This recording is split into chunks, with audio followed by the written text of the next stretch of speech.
China is building 150 nuclear reactors in the next decade. America is building 0. And if that doesn't terrify you, it should. Because the real arms race of the 21st century isn't about weapons, it's about energy. And the US is falling dangerously behind. America and China are in a new arms race, but this one isn't about missiles.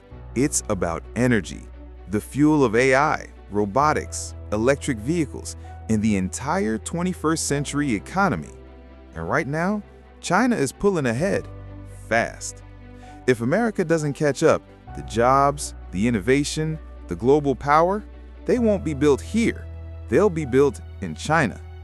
This is the story of how we got here, and why this might be one of the most important races of the century. The US States is still the world's biggest producer of nuclear energy, with 94 reactors across the country. But China is catching up, and it's doing it at breakneck speed. Right now, China has 58 reactors, but in the next 10 years, it plans to build 150 more. That's more than the entire American fleet. Why does this matter? Because by 2050, the world will use nearly double the energy we use today. AI data centers, quantum computers, autonomous vehicles, all of them need enormous amounts of electricity, and America's grid can't keep up. Reports say the US must expand power generation by 50% by 2040 just to meet demand, but it's only on track for about 20%. When the grid becomes the bottleneck, innovation stalls, costs rise, competitors race ahead, and the only energy source that can scale fast enough, cleanly enough, is nuclear. Here's the weird part. America invented most of the world's nuclear technology. In the 1950s and 60s, the US planned to build over 250 reactors.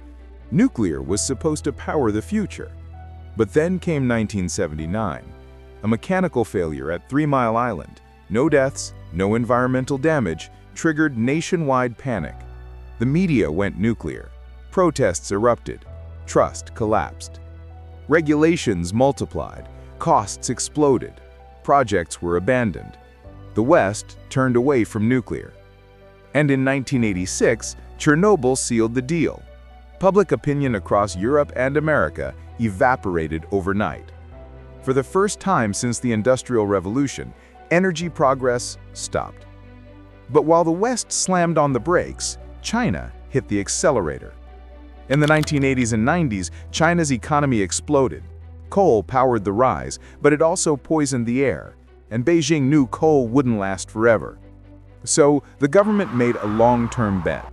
Nuclear would power China's future, not one plant at a time, dozens, then hundreds. China built the supply chains, the manufacturing, the trained workforce, the long-term strategy. Meanwhile, the US didn't build a single new reactor for nearly 30 years. Then Fukushima happened in 2011, and Western hesitation returned all over again. But China? It kept going. And now, the gap is massive. China is currently building 33 reactors. It has already approved 43 more, and it plans to build 150 in the next decade. The US has proposed 25. The entire European Union is building 1. And here's the biggest problem: costs. Building a reactor in America costs around $15 billion. Why? Because every project is basically custom designed from scratch. In China, costs are falling because they repeat the same design, the same components, the same teams, over and over again. It's the mass production revolution that America invented in the 1900s, now perfected by China. And the gap isn't just in building reactors, it's in innovation.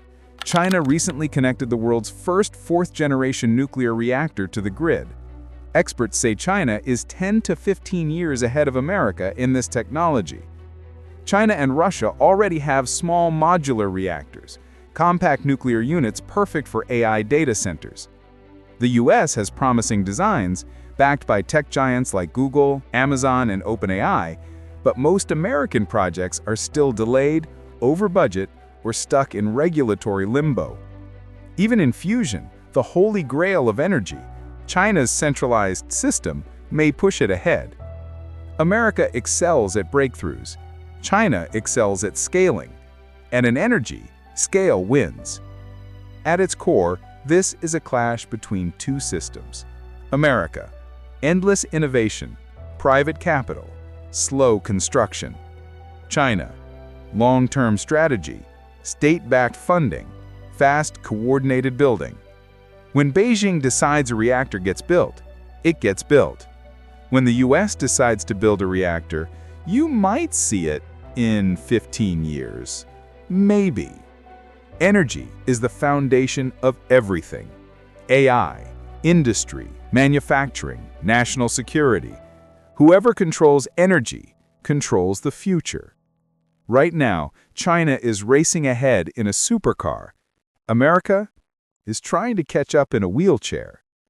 The question isn't just whether the US can catch up, it's whether, by the time it does, the race will already be over.